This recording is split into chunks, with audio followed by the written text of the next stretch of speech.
Hello everyone, welcome to my video from enemy to heart का episode number 12 explain होगा। इसके total 19 episode है जो मैं साथ में एक्सप्लेन करूँगी, बस वो थोड़ा गैप लेके, क्योंकि चैनल 7 वाले कभी भी स्ट्राइक दे सकते हैं, इसलिए मैं रेगुलर करने का रिस्क ले नहीं सकती।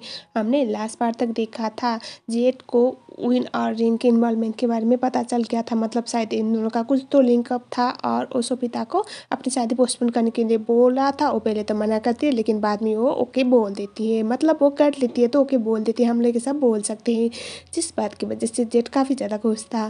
साथ ही में हमने देखा था जेट और सोफिता के बीच में नज़दीकियाँ बढ़े जा रही थी और दोनों के दिल में जो फीलिंग है ना, वो अब धीरे धीरे करके बाहर आने वो लग गई थी, जो देखने में काफ़ी ज़्यादा प्यारा भी था। लेकिन सोफिता कहीं ना कहीं अभी भी जेट को अपनी बहन का गुनहगार मानती थी, जिस चक्कर में इन दोनों की जो नज़दीकियाँ है उसको कहीं ना कहीं बीच में कुछ रोक रहा था।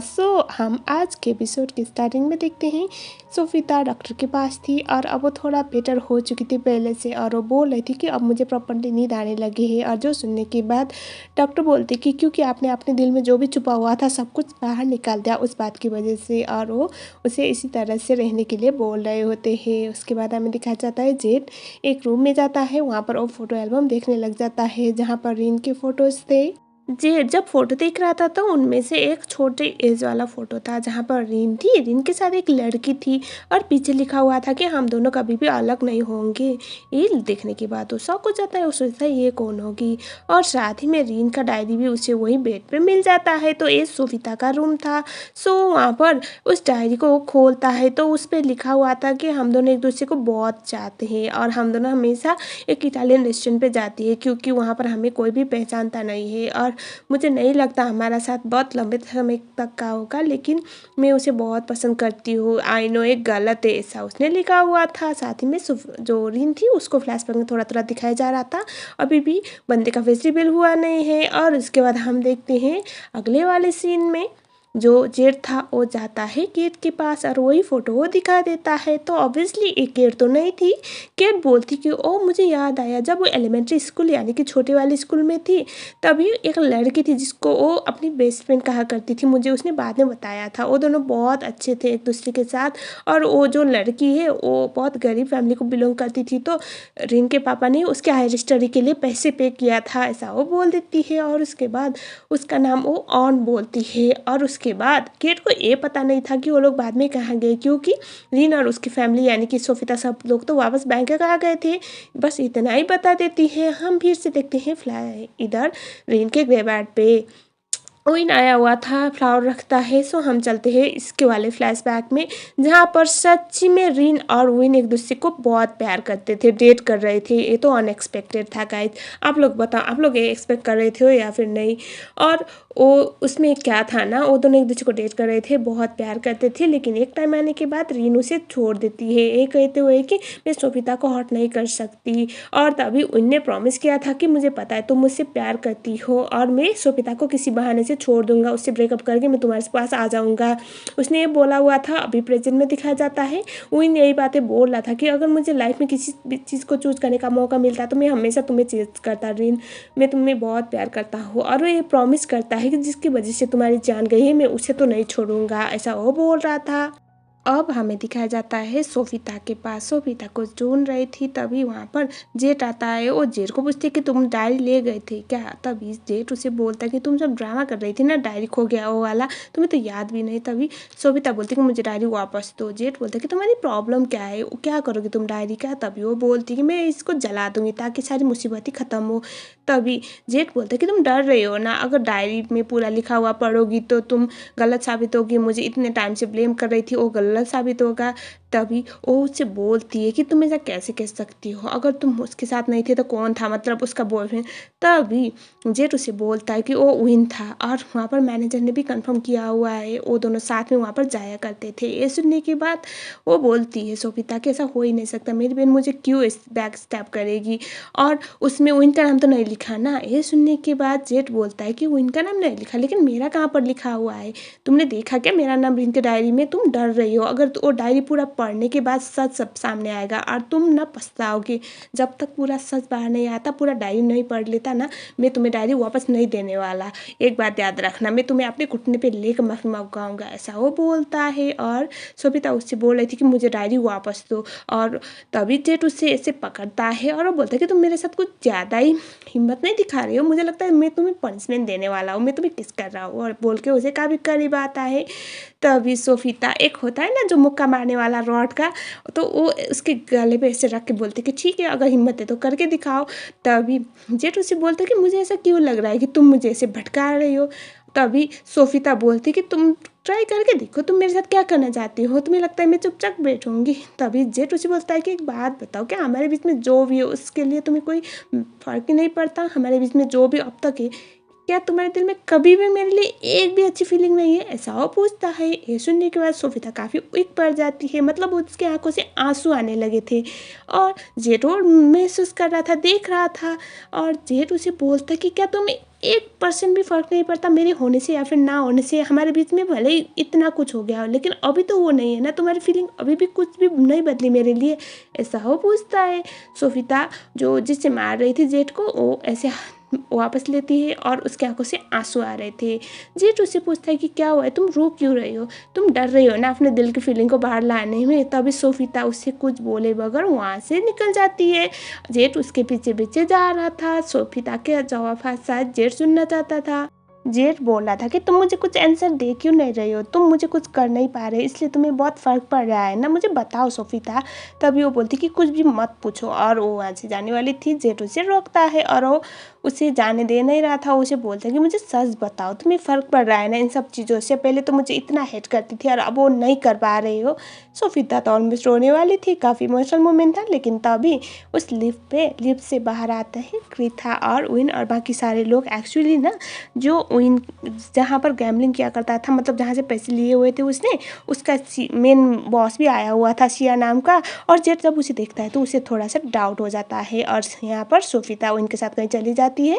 हम देखते हैं इसके बारे में जानने के लिए जेठ सेक्रेटरी रूम में जाता है, लेकिन कैमरा उसी टाइम पे डाउन थे और वो उनके साथ वो बात कर रहा था और वो बोल रहा था कि मुझे सच जानना पड़ेगा। हम देखते हैं नेक्स्ट सीन में विन और सोफिता जब वापस आते हैं तो तभी जेठ सोफिता को एक जगह पे ले आता है और वो बोलता है कि तुम्हारी प्रॉब्लम क्या है? मैं तुम्हें कॉल कर रहा था, मैसेज कर रहा था, लेकिन तुम्हारा फ़ोन ऑफ आ रहा था। पता है मैं कितना ज़्यादा फिक्र में था। ये सुनने का सोफिता बोलती कि इसमें फ़िक्र वाली कौन सी बात है?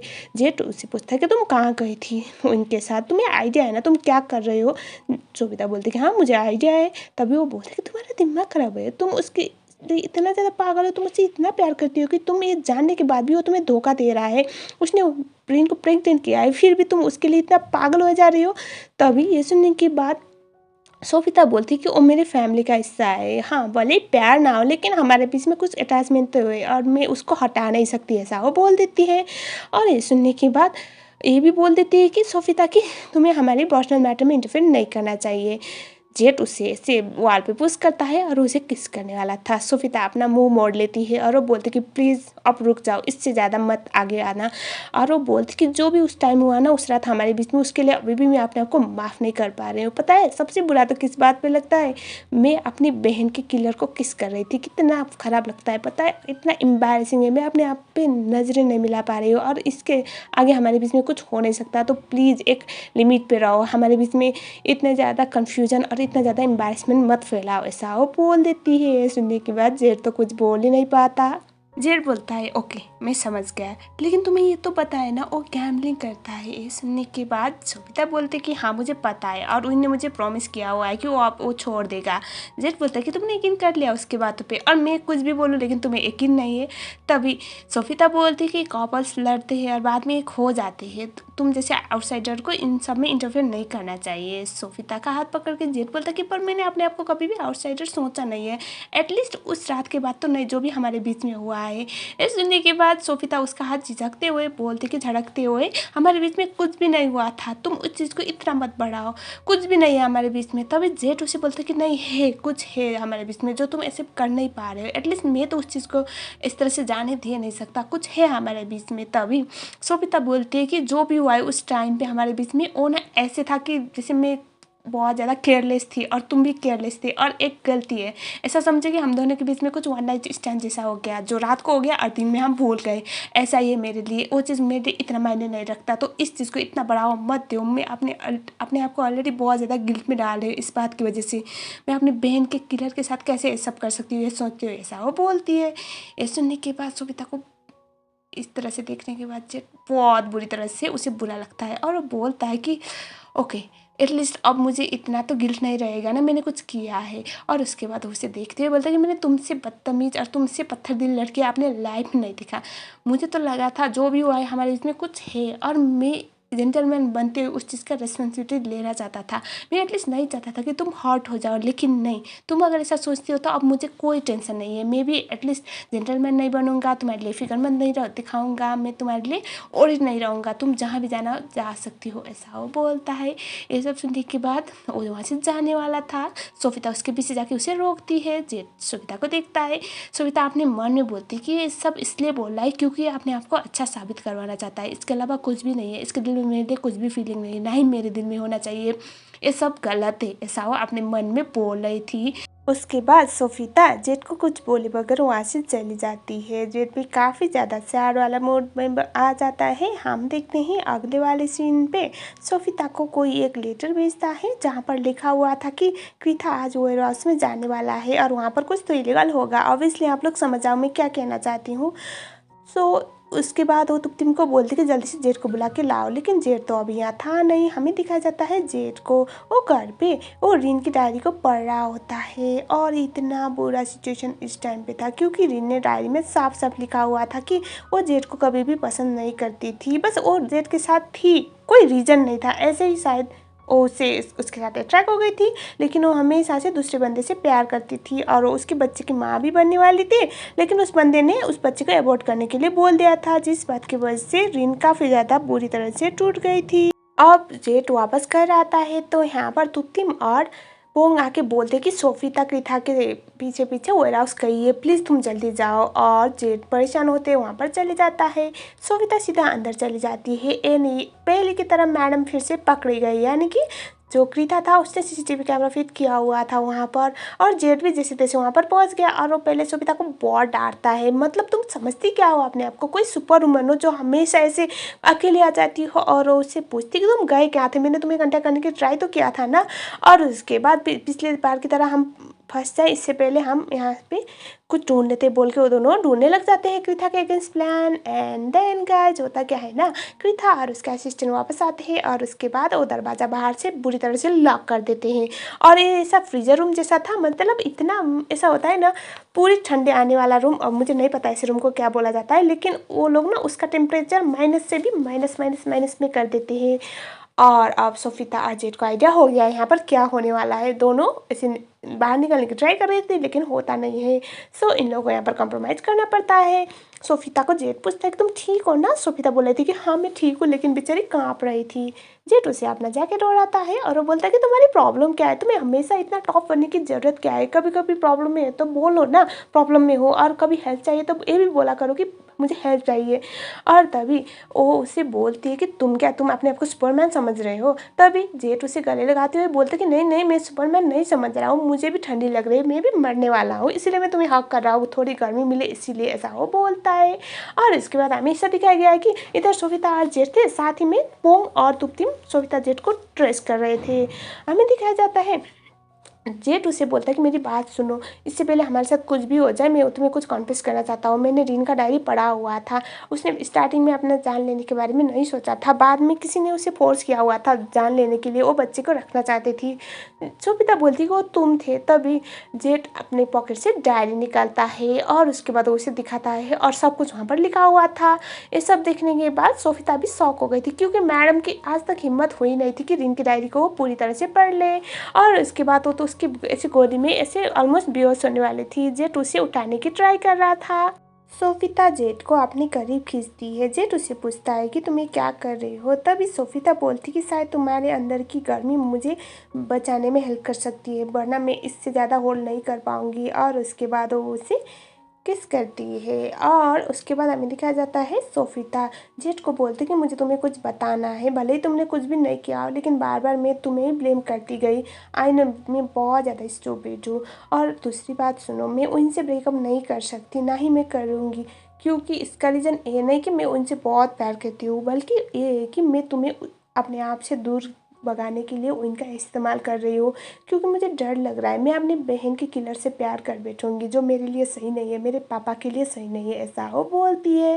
जेड बोलता है कि तुम बहुत बड़ी बेवकूफ़ हो। तब इस सोफिता उससे बोलती कि मुझे कुछ और भी बताना है। और उसके बाद वो बोलती कि जो भी हम दोनों के बीच में उस रात हुआ था वो इसलिए नहीं हुआ था क्योंकि मैं बेवकूफ़ थी, मैं केयरलेस थी, या फिर मुझसे कुछ चीज़ें याद नहीं थी और मैं होश में नहीं थी, पर बल्कि इसलिए हुआ था क्योंकि मेरे दिल में तुम्हारे लिए कुछ फीलिंग है।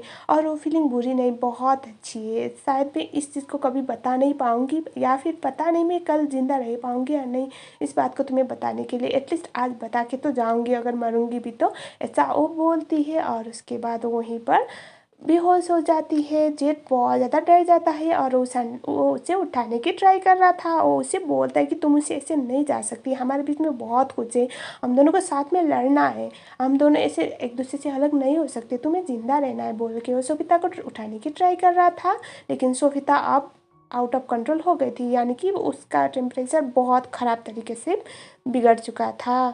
यहीं पर एपिसोड नंबर 12 का एक्सप्लेनेशन खत्म हो गया। तो आप लोग चाहती हो या नहीं इसका नेक्स्ट पार्ट जल्दी से जल्दी बने? अगर आप लोग चाहती हो बने तो मुझे कमेंट सेक्शन में 10 से ज़्यादा कमेंट चाहिए, और मैं लाइक टारगेट रख रही हूँ 200। इतना तो आप लोग कर ही दोगे।